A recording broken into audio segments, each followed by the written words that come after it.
Целокупната документација која е потребна за екстрадиција на Љупчо Палевски треба да биде готова денеска, истакна на пресконференција министерот за внатрешни работи Оливер Спасовски.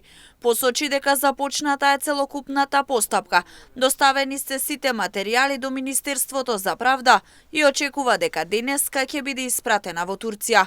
Додаде дека адвокатот е задржан во полициска станица и се одлучува што понатаму, а за возачот кој го превезе Палевски во Турција ќе биде поднесена кривична пријава. Во однос на адвокатот, да, задржан е во полициска станица на распит кој што се уште трае во рамките на тоа 24 часовно задржување и кој ќе заврши, ќе се одлучат службите што понатаму ќе се. Во оваа прилика Спасовски порача да не се меша политиката во случаи кога има убиство. На таков начин вели, жртвите се убиваат одново.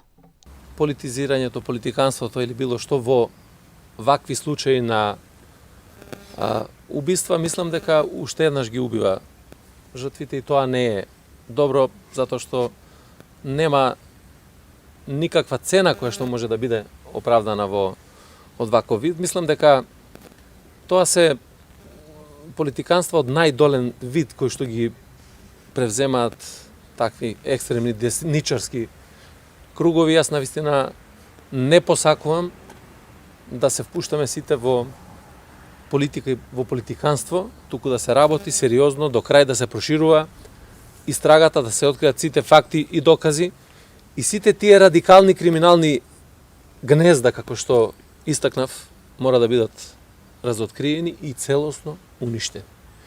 Затоа што хранењето на таквите луѓе, на мотивите и така натаму може да предизвикува сериозни последици. Спасовски порача да се однесуваме одговорно, се додека трае истрагата со цел да се помогне истата успешно да заврши. Упатувам апел до сите да имаме одговорно однесување, меѓутоа треба да се знае дека и Мицковски и сите оние кои што имале или имаат докази како што викаат, дека веднаш треба да ги предадат на истражните органи. Доколку не се предадат тие докази, тоа е кривично дело. И тоа треба јасно да не биде на сите. Инаку за Палевски беше распишана меѓународна потерница преку Интерпол. Тој беше уапсен во Турција и се чека негова екстрадиција. Преку Белград и Бугарија побегна во Турција.